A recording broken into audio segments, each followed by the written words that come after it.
어머니, 죄송한데 오늘 장인어른이 오시기로 해서 안 될 것 같아요. 당일에 갑자기 온다고 하시면 어떡해요? 저희 집은 안 되니 근처 호텔이나 모텔 알아보세요. 그게 편하지 뭐하러 이렇게 먼 곳까지 오려고 하세요? 저는 충격을 받았어요. 장인어른은 되는데 우리는 안 된다니요. 갑자기 열이 확 뻗치더라고요. 하지만 저는 최대한 차분하게 이야기를 했어요. 알았다.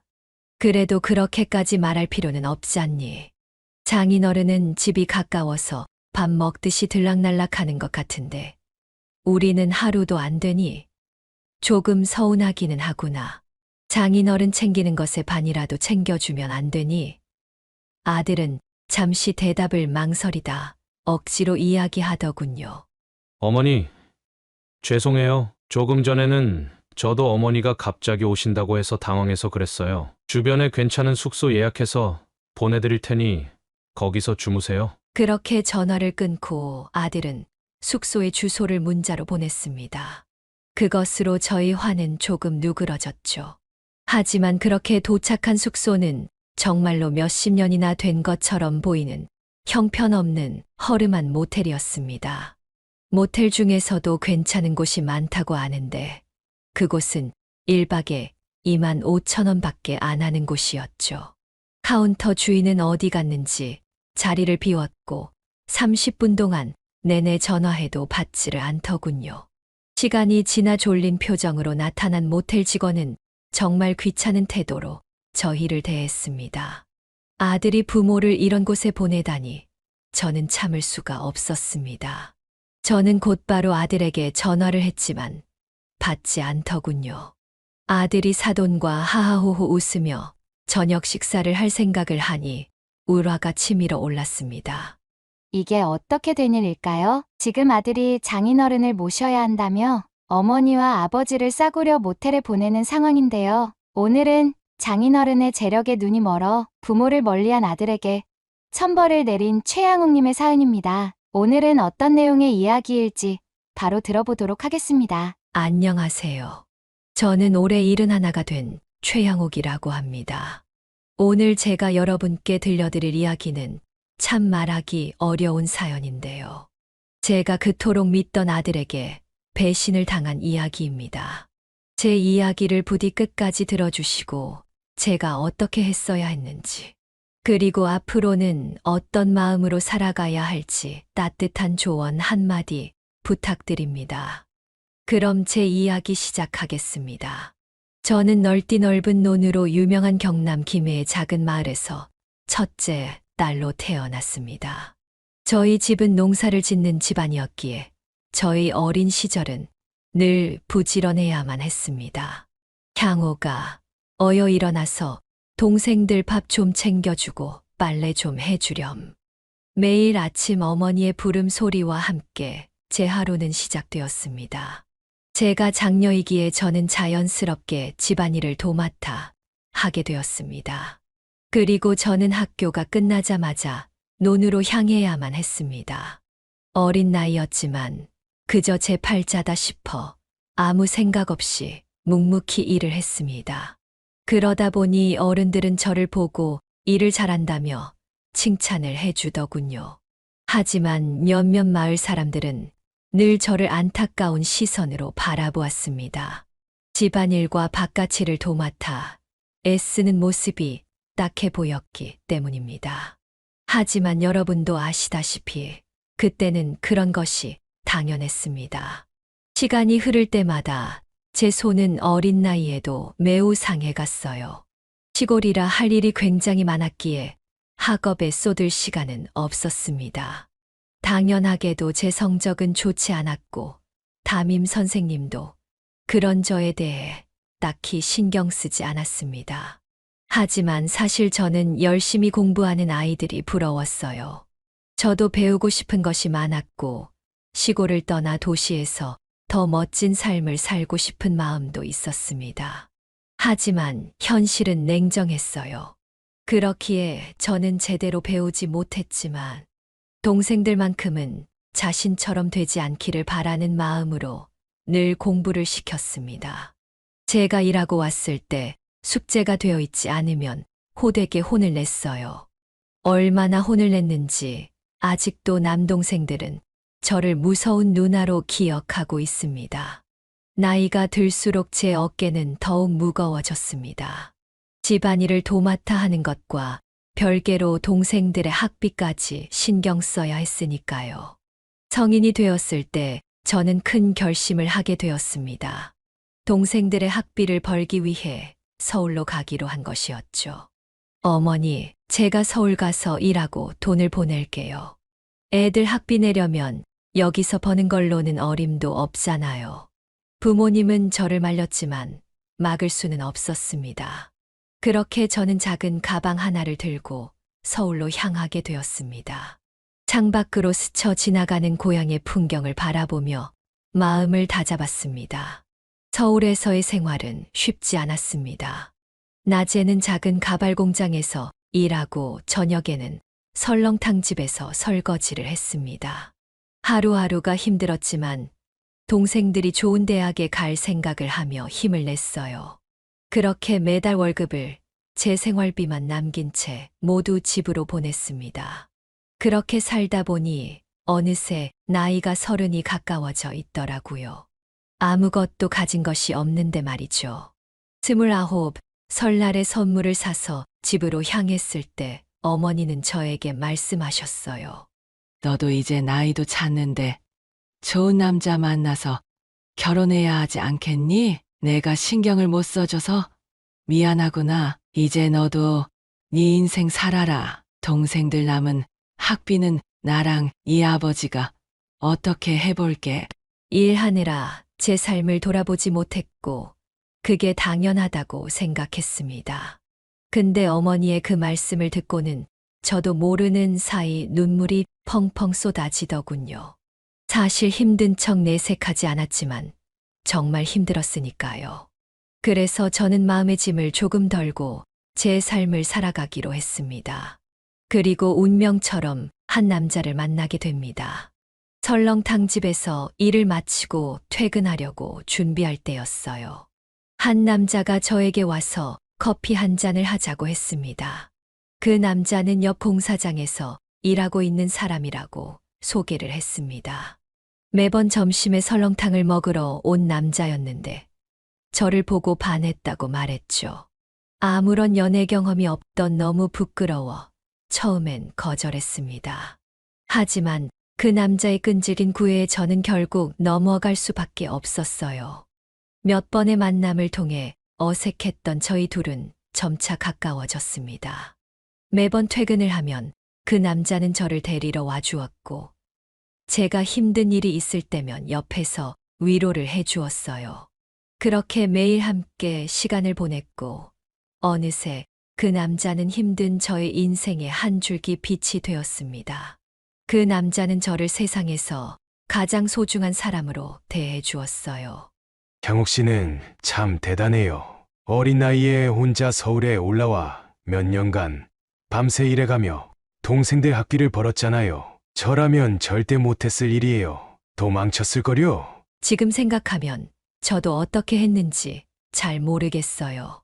지금이라면 저도 힘들 것 같아요.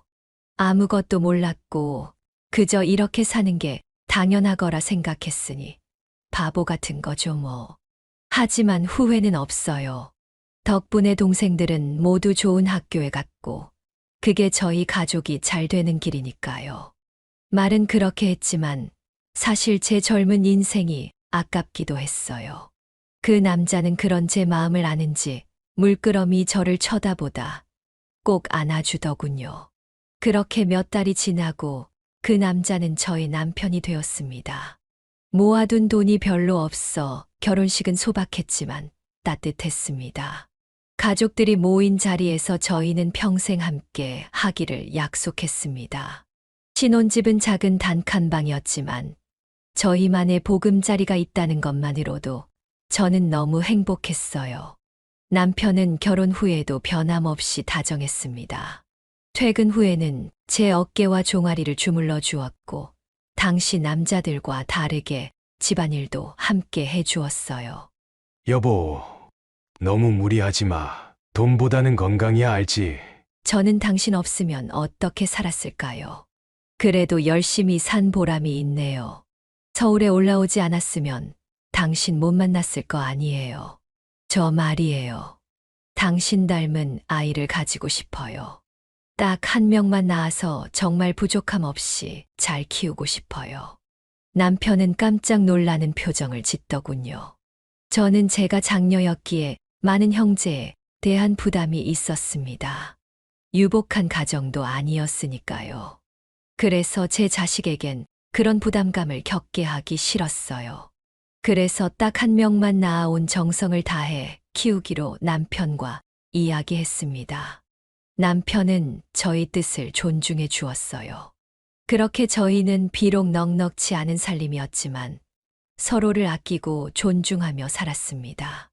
1년 6개월 후 계획대로 저희 아들이 태어났습니다. 이름은 경호로 지었어요. 시아버지가 지어주신 이름이었습니다. 아들은 저희 부부에게 더 없는 기쁨이었습니다. 교육을 받지 못했던 저는 아들이 제대로 배웠으면 했습니다. 그래서 퇴근 후에도 피곤한 기색을 하지 않고 아들의 공부를 챙겼습니다. 남편은 열심히 돈을 벌었고 저는 집안일을 하며 아들의 교육을 도맡아서 했습니다. 아들이 나이가 어느 정도 차고 나선 제가 가르칠 수 없었기에 잘 가르친다는 선생님들을 모셔서 가르쳤죠. 남편은 더 많은 돈을 벌기 위해 대한민국 방방곡곡을 돌아다니며 공사를 했습니다. 일이 바빠질수록 집에 없는 날이 잦아졌지만 저는 한 번도 불평불만하지 않았습니다. 남편이 어떤 마음으로 일을 하고 있는지 알고 있기 때문이었어요. 그렇게 남편과 저는 돈을 열심히 모아 제가 일하던 설렁탕집을 인수했습니다. 설렁탕집 사장님도 자식이 없었고 나이가 들어 물려줄 사람이 없었는데 그 자리에 저희가 들어간 것이었죠. 그동안의 신뢰가 있었기에 가능한 일이었습니다. 그렇게 저와 남편은 얼떨결에 설렁탕집 사장이 되었습니다. 워낙 유명한 집이었기에 저희의 사정은 점점 더 나아졌고 아들을 위해 더 많은 지원을 해줄 수 있게 되었습니다. 그래서인지 아들은 중학교, 고등학교에서 상위권을 유지했습니다. 저희 남편과 저는 교육과 마찬가지로 아들이 옳은 사람이 될 수 있도록 인성교육에도 힘을 쏟았습니다. 경호야, 항상 남을 배려해야 한다. 힘들더라도 너보다 더 힘든 사람이 있다는 걸 언제나 생각해야 해. 경호는 저희의 바램대로 더욱 열심히 공부했습니다. 늦은 밤까지 책상에 앉아 있는 아들을 위해 저와 남편은 정말 열심히 일했습니다. 그렇게 시간이 흘러 가족 모두의 소원을 하늘이 들어주셨는지 저희 아들은 서울의 명문대학교에 합격하게 되었습니다. 어머니, 아버지, 저 합격했어요. 합격이라고? 우리 아들 정말 자랑스럽구나. 합격 소식을 들은 날 저와 남편은 서로 껴안고 눈물을 흘렸습니다. 아들은 저희 부부의 가장 큰 자랑이 되었고, 그제서야 힘들었던 제 삶이 조금이나마 보답받는 듯 했습니다. 아들은 대학도 성실하게 다녔고, 군대도 무사히 잘 다녀왔습니다. 졸업 이후엔 유명한 은행에 취업하여 금융인이 되었습니다. 첫 월급을 받은 날, 아들은 저와 남편의 선물을 사 들고 왔습니다. 선물을 받아 행복한 미소를 짓는 저희를 바라보며 아들의 눈시울이 붉어졌습니다. 저희 또한 그런 아들을 보고 눈시울이 붉어졌습니다. 기쁨의 눈물이었죠. 하지만 이것은 끝이 아닌 새로운 시작이었습니다. 아들이 회사에서 인정받기 시작하면서 저와 남편의 가슴에는 또 다른 기대가 생기기 시작했습니다. 아들이 저희처럼 행복한 가정을 꾸리길 바랬던 것이었죠. 아들이 결혼 이야기를 꺼낸 것은 입사 4년째 되던 해였습니다. 회사 동료인 수정이라는 여성과 진지한 만남을 가지고 있다는 것이었습니다. 어머니, 저 만나는 사람 있어요. 진지하게요. 결혼을 생각하고 있어요. 양가 부모님끼리 식사 자리 마련하려고 하는데 언제 괜찮으세요? 근데 어머니가 안 계셔요. 어릴 적에 돌아가셨다고 하더라고요. 알고 계셔야 할 것 같아서요. 너무 걱정 말거라. 우리는 전혀 상관없단다. 너희만 행복하면 돼. 우리는 너무 기쁘게 아들의 이야기를 받아들였고 곧 상견례를 하게 되었습니다. 하지만 고급 일식집에서 이루어진 상견례는 처음부터 끝까지 불편한 분위기가 지속되었습니다. 수정이의 아버지는 자리에 앉자마자 딸의 학벌과 집안 배경에 대해 계속 말을 이어갔습니다. 저희 아버지는 예전에 국회의원을 하셨고, 저희 할아버지께서는 학교를 설립하시고 교장까지 하셨어요. 정말 대단하시네요. 저희와 다르게요. 저는 조심스럽게 말을 이어갔지만 사돈의 이야기는 그칠 줄 몰랐습니다. 음식이 나오자 이번에는 아들이 알아봐서 예약한 식당에 대해 이러쿵저러쿵 말을 늘어놓았습니다. 이곳은 처음 와보는데, 이 주변에서 제가 모르는 식당 중에 좋은 데가 있을 리가 없어요. 이런 곳에서 상견례를 하다니 너무 당황스럽네요. 사돈분들은 맛있게 드셔서 다행이지만 말입니다. 여기도 평이 좋고 맛있다고 해서 여기로 했어요. 아들 경호가 분위기를 바꾸려 노력했지만 사돈은 계속해서 저희를 무시하는 태도를 보였습니다. 그 옆에서 예비 며느리인 수정은 고개를 숙인 채 말없이 앉아 있었습니다. 그리고 안사돈 부모님께서는 어디 시골에서 농사 지으신다고요? 땅은 얼마나 가지고 계십니까? 저희는 얼마 없어요. 그냥 저희 가족이 먹고 살 만한 정도였죠. 그렇군요. 하긴 김해 땅이라 해봤자 다 헐값인데요, 그렇죠? 저는 참다 못해 한마디를 하려고 했지만 남편이 테이블 밑으로 제 손을 꼭 쥐어주어 참을 수 있었습니다. 다행히 저는 최대한 예의 있게 말할 수 있었어요. 결혼은 경호랑 수정이가 하는 건데 저희 집안까지 따지는 건 조금 과한 것 같네요. 저희도 저희 아들 남 부끄럽지 않게 키웠습니다. 나이 들고 나서도 절대 손버릴 일도 없고요. 더욱이 사돈네 재력이 상당하다고 들었는데 저희는 전혀 관심 없으니 걱정 놓으셔도 될 것 같습니다.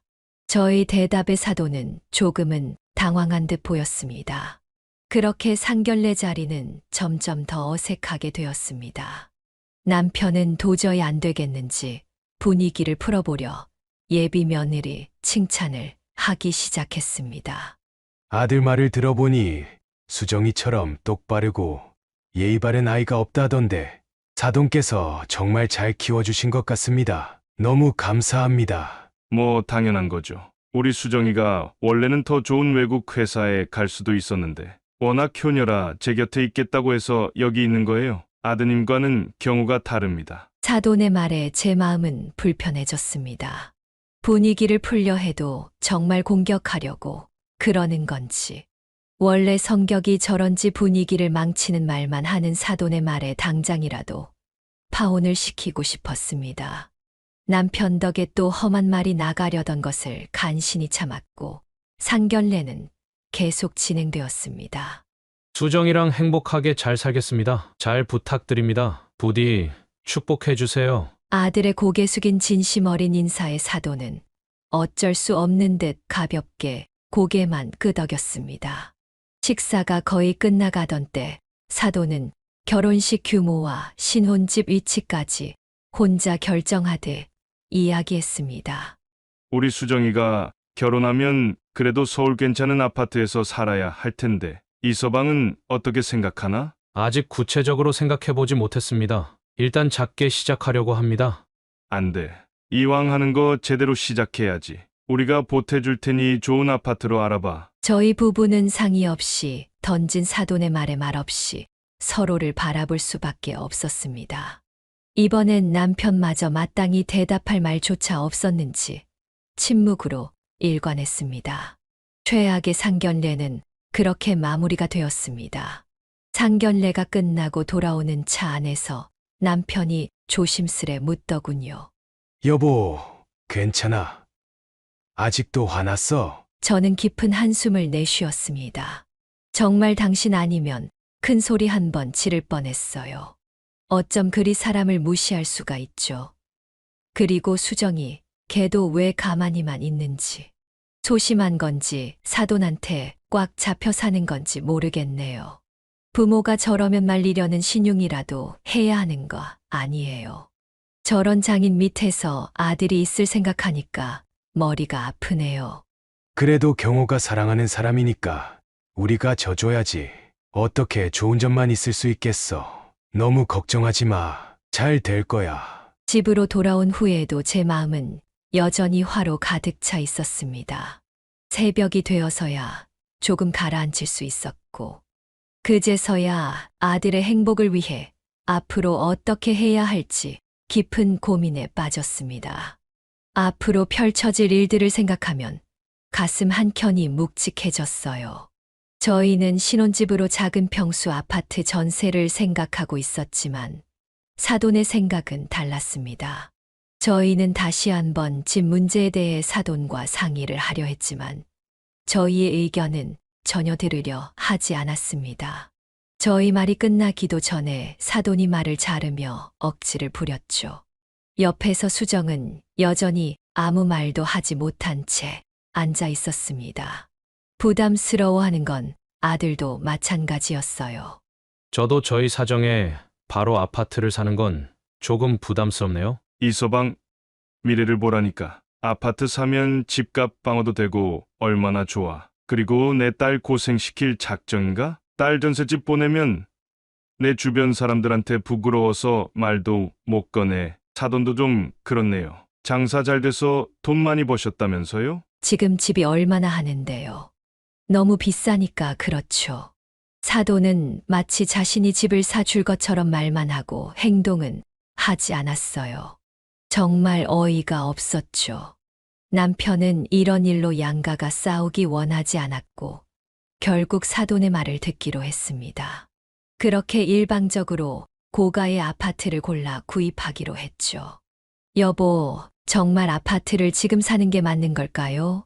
사는 건 나쁘지 않지만 그것도 사정에 맞춰서 해야지. 지금 사돈은 고가 아파트만 고집하고 있잖아요. 그 돈을 우리가 보태주면 우리 노후는 어떻게 하란 말이에요. 남편은 그저 무거운 표정으로 한숨만 내쉴 뿐이었습니다. 결국 한 달여 만에 집이 결정되었고 굉장히 고가의 아파트였습니다. 사회초년생은 절대 엄두도 내지 못할 가격이었죠. 사돈이 막무가내로 계약을 해버려서 아파트 가격의 대부분을 마련하는 것은 고스란히 저희 부부의 몫이 되었습니다. 돈을 내겠다고 말해놓고 이런저런 핑계를 대며 어느새 발을 빼버렸기 때문이었죠. 어머니, 아버지, 이번만 좀 부탁드려요. 계약금은 제가 냈으니 잔금만 어떻게든 잘 해주세요. 지금 장인어른이 저희를 시험하는 것 같아요. 저희도 지면 안 되죠. 이번만 어떻게든 잘 넘기면 될 거예요. 저는 당장이라도 결혼을 취소하고 싶었지만 당사자인 아들은 사돈에게 쩔쩔매며 원하는 건 모두 해주려고 애쓰고 있었습니다. 게다가 이미 아들이 계약금을 내버려서 아파트를 무르기도 어려운 상황이었습니다. 이번 계약금을 마련하느라 무리하게 대출까지 받았다고 했습니다. 아들은 자신의 명의로 집을 구매하며 나중에 경매에 넘어갈 수도 있다며 저의 이름으로 아파트를 계약할 것을 부탁했습니다. 혹시나 빚을 갚지 못하면 정말 그렇게 될 수도 있었죠. 그렇게 저와 남편은 저의 명의로 아들의 신혼집을 구해 주었습니다. 사돈도 돈을 얼마 내지 않아서 그런지 이것 가지고는 별말 하지 않더라고요. 그렇게 노후를 위해 모아놓은 재산으로 아들의 아파트 매입 도장을 찍던 날, 제 머리는 걱정으로 가득했습니다. 이로 인해 남편과의 미래가 불투명해지는 것은 아닌지 하고요. 집으로 돌아오는 길, 즐거운 날임에도 불구하고 저희 부부는 무거운 침묵 속에 잠겼습니다. 앞으로도 이런 식으로 흘러가지 않을까 생각하니 한숨만 나왔습니다. 그렇게 시간이 지나고 결혼식 날이 되었어요. 저는 낮부터 분주히 하객들을 맞이했습니다. 사돈이 원하는 호텔 결혼식이었죠. 결혼식이 시작되기 전 아들이 저를 찾아왔습니다. 양복을 입은 아들의 모습이 너무나 듬직해 보였습니다. 사돈에게 꼼짝 못하는 아들이지만 결혼식에서는 누구보다 빛나 보였습니다. 사돈은 역시나 결혼식에서도 여러 불만을 토로했지만 저는 그저 미소로 대답할 뿐이었습니다. 오늘만큼은 사랑하는 아들의 새로운 출발을 축복해주고 싶었기 때문이었어요. 하객들의 축하 속에 무사히 결혼식은 마무리되었고, 그렇게 저희 부부는 새로운 가족을 맞이하게 되었습니다. 이제야 정말 행복할 일만 남은 것이었죠. 결혼 후 1년이 지나자 정말 기쁜 소식이 들려왔습니다. 저희에게 손주가 생긴다는 소식이었죠. 며느리의 임신 소식에 저와 남편은 첫 손주를 볼 생각에 가슴이 설렜습니다. 출산 예정일이 다가올수록 저는 더욱 며느리를 챙겼습니다. 매주 가서 밀린 집안일과 음식을 해주었고, 아기 용품도 하나하나 구매해 주었습니다. 사돈은 도와주지도 않으면서 이것저것 간섭이 많았지만 저와 남편은 대충 받아주며 며느리와 태어날 손주의 건강에만 신경 썼죠. 어머니, 딸이래요. 저 딸 아빠가 되는 거예요. 아들의 목소리는 들떠 있었고 저와 남편은 진심으로 축하를 해 주었습니다. 남편은 정말 딸을 가지고 싶어 했기에 손주가 딸이라는 소식에 가장 행복해 했어요. 드디어 가을이 시작될 무렵 며느리는 이쁜 딸아이를 출산했습니다. 아기를 품에 안은 저는 기쁨의 눈물을 흘렸습니다. 아들을 낳았을 때가 생각이 나더라고요. 출산 후에도 저희 부부의 일상은 며느리를 중심으로 돌아갔습니다. 가게 일을 돌아가며 하면서 아들 집에 가 손주를 돌봐주었고 며느리 대신 집안일도 해주었습니다. 아들 부부는 저희의 축복 속에 조금씩 부모가 되어갔습니다. 조금은 서툴었지만 최선을 다해 아기를 돌보는 모습을 보면 가슴 속에서 뭔가 울컥했어요. 비록 사돈과의 관계는 여전히 서먹했지만 저희끼리 있을 때는 너무나도 행복했습니다. 이 평화로운 일상이 오래도록 지속되기를 저는 마음속으로 기도했어요. 그렇게 몇 해가 지났을까 저희가 사는 주택 천장에서 물이 새기 시작했습니다. 갑작스러운 폭우에 천장이 뚫린 것이었어요. 수리업체에 연락을 해보았지만 비가 멈춰야 공사를 할 수 있다고 했습니다. 여보, 경운에 가서 하루만 자고 올까요? 워낙 자주 갔으니 모텔보다는 거기가 편할 것 같아요. 오랜만에 우리 손주 얼굴도 볼 겸 말이에요. 남편은 고개를 끄덕였고 저는 아들에게 전화를 걸었습니다. 경호야, 갑자기 우리 집 천장에 구멍이 뚫려서 물이 새지 뭐니. 내일 비 그치면 수리할 수 있다고 해서 오늘 하루만 너희 집에서 신세 지려고 하는데 괜찮겠니? 오랜만에 우리 손주도 볼 겸. 바로 괜찮다고 말할 것이라 생각한 저의 생각과 달리 전화 너머에선 정적이 흘렀어요. 그리고 곧 아들의 짜증 섞인 목소리가 들려왔습니다. 어머니, 죄송한데 오늘 장인어른이 오시기로 해서 안 될 것 같아요. 당일에 갑자기 온다고 하시면 어떡해요? 저희 집은 안 되니 근처 호텔이나 모텔 알아보세요. 그게 편하지 뭐하러 이렇게 먼 곳까지 오려고 하세요? 저는 충격을 받았어요. 장인어른은 되는데 우리는 안 된다니요. 갑자기 열이 확 뻗치더라고요.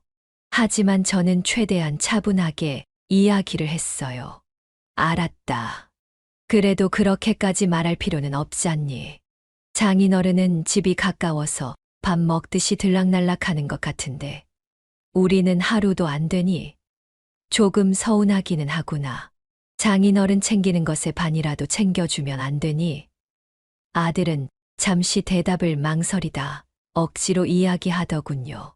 어머니, 죄송해요. 조금 전에는 저도 어머니가 갑자기 오신다고 해서 당황해서 그랬어요. 주변에 괜찮은 숙소 예약해서 보내드릴 테니 거기서 주무세요. 그렇게 전화를 끊고 아들은 숙소의 주소를 문자로 보냈습니다.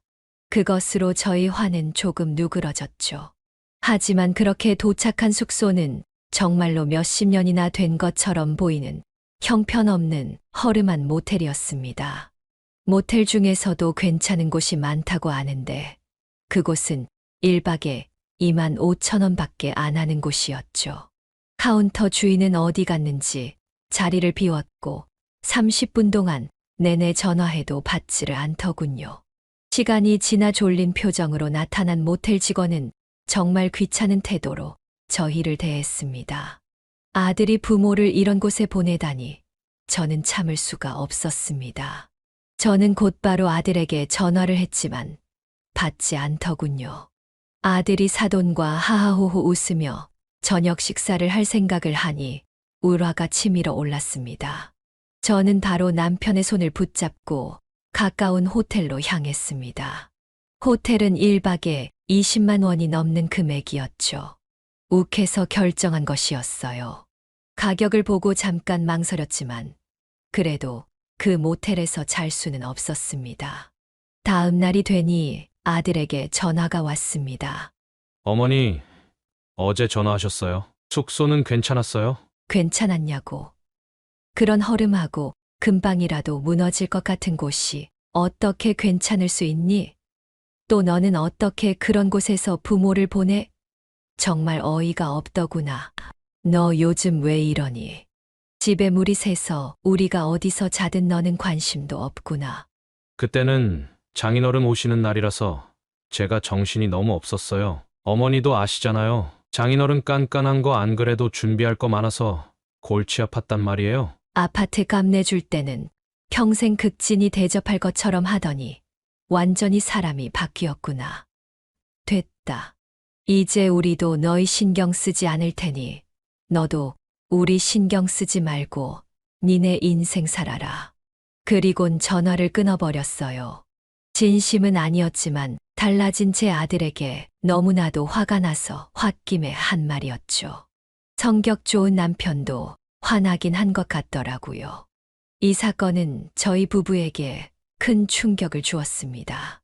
원래부터 아들에게 기댔던 적도 없고 앞으로도 원하는 것도 없었지만 더 마음을 단단히 먹기로 했어요. 남편과 둘이 의지하면서 살기로 마음을 먹은 계기가 되었죠. 세상이 아무리 막장이라지만 부모 공경도 안 하는 아들까지 인정할 만큼 성인군자는 아니었거든요. 이후로도 아들은 가끔 전화를 해서 저희를 챙기는 척했지만 이미 상처받은 마음은 쉽게 치유되지 않았습니다. 이후로도 아들의 집에는 특별한 일이 없으면 연락도 하지 않았고 가지도 않았습니다. 손주가 너무 보고 싶긴 했지만 참았죠. 그렇게 하다 보니 아들이 저희를 다시 신경 쓰는 척을 하더군요. 하지만 저희는 오히려 차갑게 대했어요. 그러던 어느 날이었어요. 저와 남편의 결혼 기념일이었죠. 역시나 그날도 아들에게선 아무런 연락도 오지 않았어요.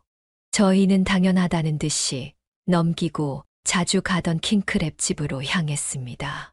아들과도 자주 갔던 곳이었죠. 그렇게 식사를 하려고 자리에 앉았는데 두 테이블 뒤에서 정말 낯이 익은 목소리가 들려오기 시작했습니다. 장인어른 여기 괜찮으시죠? 나쁘지 않구만. 맛있게 드세요. 아참, 다음 주말에 여행 가실 수 있으시죠? 그럼 가서 골프도 치고 맛있는 것도 먹고 우리 손주랑 놀기도 해야지. 그 목소리는 바로 사돈과 제 아들이었어요. 저는 슬쩍 뒤를 돌아 그쪽을 보았습니다. 아들네 부부와 손주 그리고 사돈이 앉아서 킹크랩을 먹고 있었어요.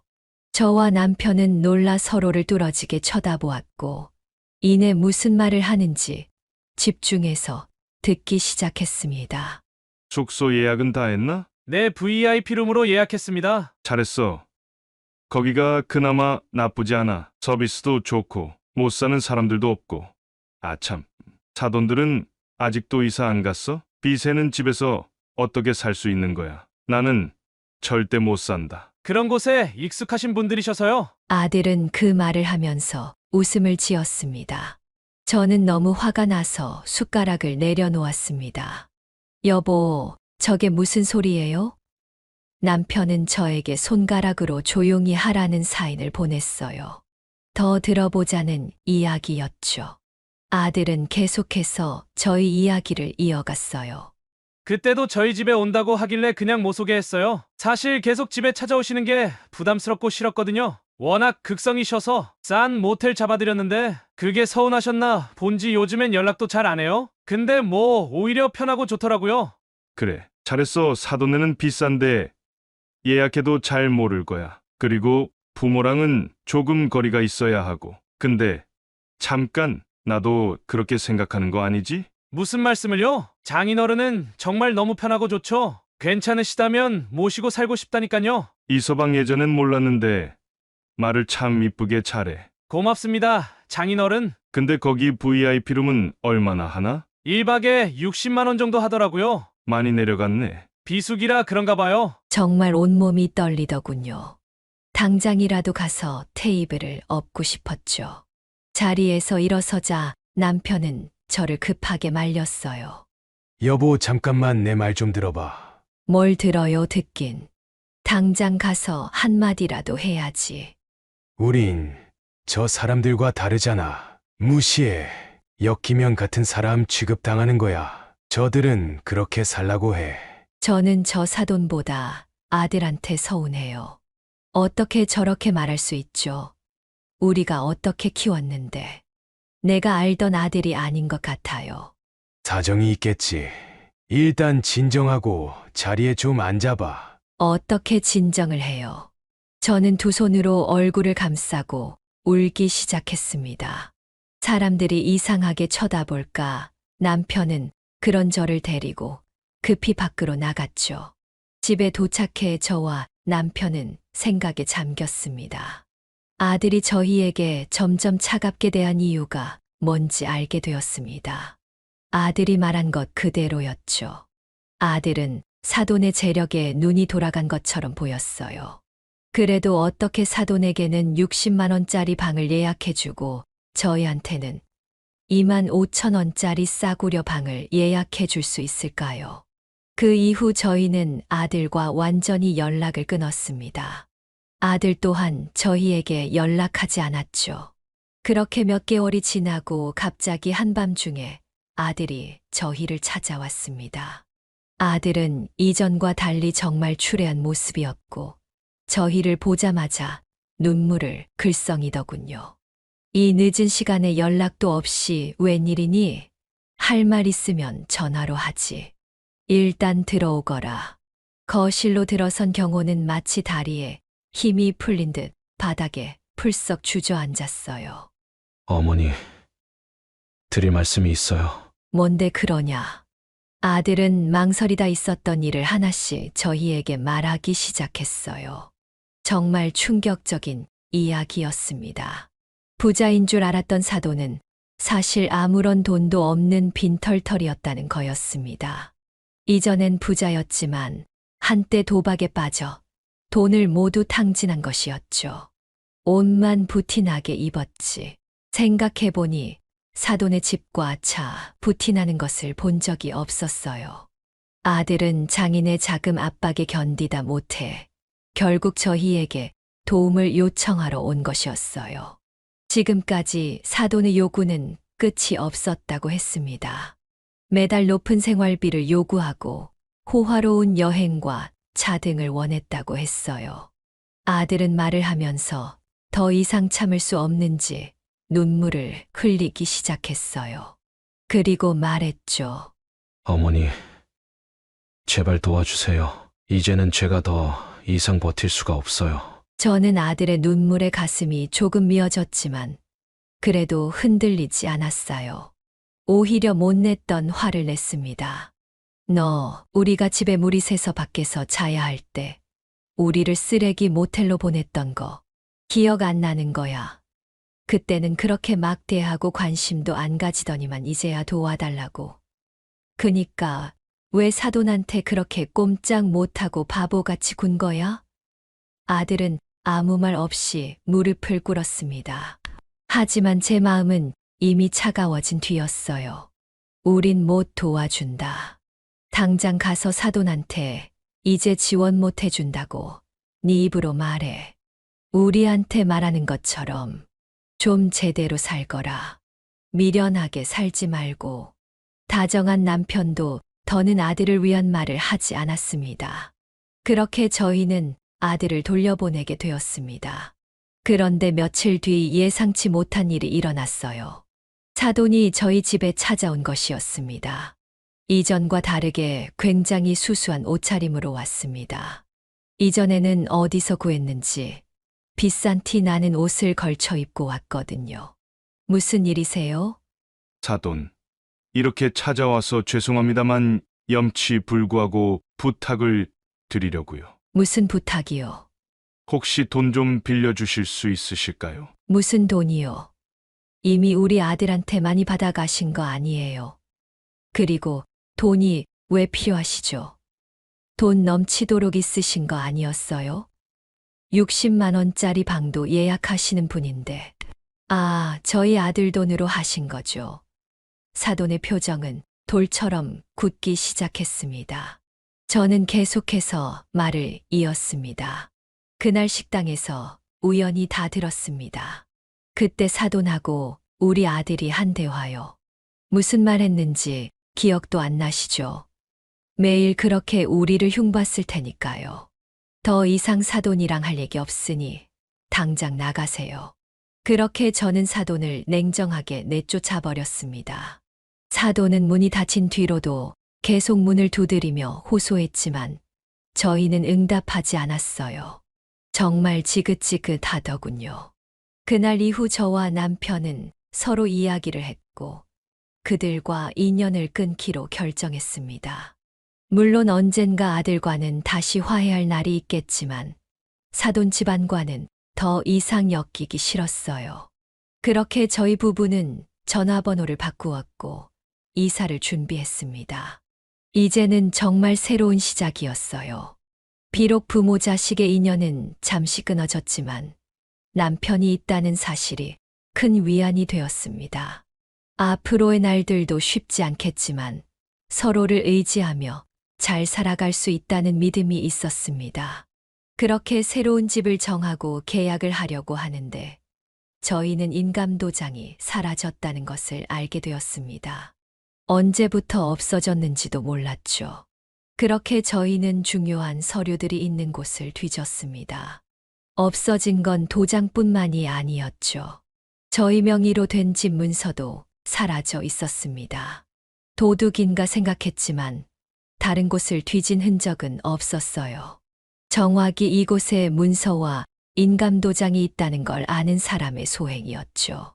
저희는 그 순간 한 사람을 생각해냈어요. 우리 집에 자유롭게 드나들 수 있으면서 집을 잘 아는 사람 말이에요. 경찰에 신고를 해야 하나 고민하고 있던 찰나 남편의 번호로 문자가 하나 왔습니다. 바로 대출건이었어요. 그것도 한 곳이 아닌 여러 군데에서요.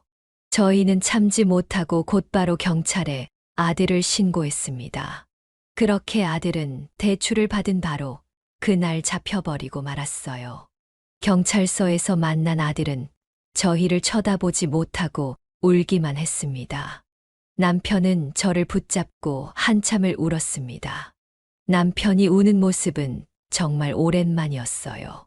저 또한 자식을 잘못 키웠다는 자책감과 믿었던 아들의 배신감이 뒤섞여 가슴이 아려왔습니다. 아직 경찰청까지 접수가 들어가지 않았고 곧바로 저희는 대출을 취소하고 인감과 여러 서류들을 돌려받은 뒤 집으로 돌아왔습니다. 경찰은 고소를 할 수 있다고 저희에게 말해주었지만 당장 그날 할 수 있는 용기는 없었어요. 아무리 그래도 저희 아들이니깐요. 그래서 더 고민해보기로 했죠. 며칠 뒤 아들이 찾아와 현관 앞에서 무릎을 꿇었지만 저희는 아무런 반응을 보이지 않았습니다. 아들은 한참을 집 앞에 있다가 다시 돌아갔죠. 저희는 변명조차 듣기 싫었습니다. 아들은 이제 더 이상 저희가 알던 그 아들이 아니었어요. 부모의 재산을 훔치려고 한 범죄자일 뿐이었죠. 저희는 이사를 서둘렀어요. 아들의 물건과 사진들은 모두 버렸습니다. 저희의 단호한 의지 표명이었죠. 그리고 저희는 변호사와 상담을 한 뒤 아들 내외가 살고 있는 아파트를 다시 가져오기로 결정했습니다. 집 명의가 제 이름으로 되어 있었기에 제 소유였죠. 가슴 한쪽 편이 와르르 무너져 내리는 듯 했지만 제 아들에게 죄를 지었으면 벌을 받아야 한다는 걸 알려줘야만 했습니다. 그게 부모의 도리였죠. 그 이후 사돈의 형편도 급격히 악화되고 있다는 소식을 들었습니다. 워낙 사치를 많이 부렸던 사람이기에 아들 월급으로는 택도 없었던 거죠. 사돈은 결국 하나 남은 집까지 처분해야 했고 아들과 며느리 또한 집을 나가야만 했습니다. 저희에게 찾아오고 전화를 하고 싶어도 주소와 번호를 모르니 연락이 오지는 않았습니다. 그렇게 몇 달 뒤 아들과 며느리가 작은 월세방에서 살고 있다는 소식을 들었습니다. 아들의 그런 상황에 마음이 약해지긴 했지만 이미 돌이킬 수 없는 일이었습니다. 더 이상 자식이라는 이름에 틈을 주지 않았고 약해지지도 않았습니다. 시간이 지나고 어느 날 저희 부부의 가게에 아들이 나타났습니다. 가게를 사정상 쉬고 있었다가 열었는데 아들이 이곳으로 찾아온 것이었죠. 한때 누구보다 멋있고 당당하던 아들의 모습은 전혀 없었습니다. 추레한 옷차림에 며칠째 머리도 안 감은 듯 했습니다.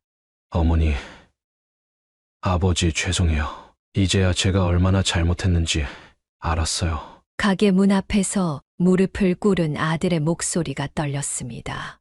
아들은 자신이 얼마나 멍청했는지 깨달았다며 긴 고백을 시작했습니다. 사돈의 끝없는 욕심이 결국 모든 것을 망쳤다는 것이었습니다. 상황은 생각보다 심각했어요. 빚쟁이들이 매일 와서 압박을 하고 아내와 사돈은 똑바로 살 생각은 안 하고 돈을 빌리고만 다닌다고 했습니다. 그 집안 때문에 제 인생이 완전히 부서졌어요. 아들은 매일 그들과 싸우고 있다고 말했어요. 그러다 결국 이혼을 준비하고 있다고 했습니다. 저는 아들의 모습이 참으로 낯설었어요. 아들은 아직 정신 차리지 못한 듯 했습니다. 자신의 잘못은 아무것도 없다는 투로 말했어요. 저는 무릎 꿇은 채 열변을 토하고 있는 아들을 묵묵히 바라보았습니다. 그리고 아무 말 없이 가게 문을 닫고 아들을 둔 채 집으로 향했습니다. 아들은 절박한 지 며칠 내내 저희 가게 앞에서 잠을 청하며 저희에게 용서를 빌었습니다. 손님들이 있든 없든 마찬가지였어요. 저희는 아들 때문에 장사도 제대로 하지 못했습니다. 도저히 참을 수가 없었어요. 마침내 저는 아들에게 다가가 차갑게 말을 했습니다. 너무 늦었다. 더 이상 너와 우리는 가족이 아니야. 아무런 관계도 아니란 거지. 어머니, 제발 한 번만 용서해 주세요. 뭐, 넌 그 말밖에 못하니? 이미 너가 우리 재산을 몽땅 가져가려고 했을 때 다 끝난 거였어. 너는 넘지 말아야 할 선을 넘은 거야. 실수라고 하지 마. 모두 의도된 것인 거 다 알아. 그런데도 넌 아직도 그 사람들 핑계만 대면서 너는 잘못이 없다고 말하는 것 같구나. 우리 마음은 절대로 바뀌지 않아. 경찰에 다시 신고하기 전에 얼른 돌아가거라. 다신 찾아오지 말고. 아들은 제 차가운 말에 놀랐는지 제 바지가랑이를 붙잡고 엉엉 울기 시작했어요. 이제 불쌍하지도 않더군요. 저는 그래서 더 차갑게 이야기를 했습니다. 이혼을 하건 뭘 하건 네 맘대로 하거라. 우리는 이제 새로운 삶을 살 거야. 이제 가게도 정리할 거다. 그리고 아무에게도 우리가 있는 곳과 번호는 절대 알려주지 않을 거야. 우리가 보는 날은 이게 마지막이다. 저희가 용서하지 않을 거라는 걸 알았는지 아들의 볼에는 눈물이 마구 흘렀습니다. 저는 마지막 한마디를 한 채 가게 문을 닫고 집으로 돌아갔어요. 마지막 남은 정으로 한마디 하마. 벌 제대로 받고 앞으로 올바르게 살 거라. 저희는 서글피 우는 아들을 돌아보지 않고 앞으로 걸어갔습니다. 그날 집에 와서 저는 참았던 눈물을 모두 쏟아냈습니다. 남편은 저를 꼭 안아주었어요. 그날 이후 저와 남편은 새로운 인생을 살게 되었습니다. 가게도 정리했고 노후를 즐기기로 했습니다. 가게와 아파트를 판 금액이 넉넉히 있었기 때문에 안심이었죠. 저희는 여러 취미 활동도 하며 세계 여기저기로 여행을 다녔습니다. 얼마나 즐거웠던지 시간이 정말 빠르게 가더군요. 어느 날 동남아 여행에서 돌아오고 나서 동네 주민을 만나 아들의 소식을 듣게 되었습니다. 결국 이혼하고 다들 따로 찢어져서 살고 있다고요. 하지만 저와 남편은 더 이상 아들에게 어떠한 관심을 두지 않았습니다. 우리의 삶에는 이제 우리밖에 없었거든요. 여보, 우리 잘한 거 맞겠죠? 그래, 이제 뒤돌아보지 않기로 했잖아. 우리 인생 즐기며 사는데도 시간이 부족해. 이제 슬프고 힘든 일에 굳이 신경 쓰지 말자고. 언젠가 아들을 용서하고 만나야 할 날이 오겠지만 그건 우리가 만드는 게 아니야. 그 놈이 만들어야 하는 거지. 우리는 그저 흘러가는 대로 살자고. 맞아요.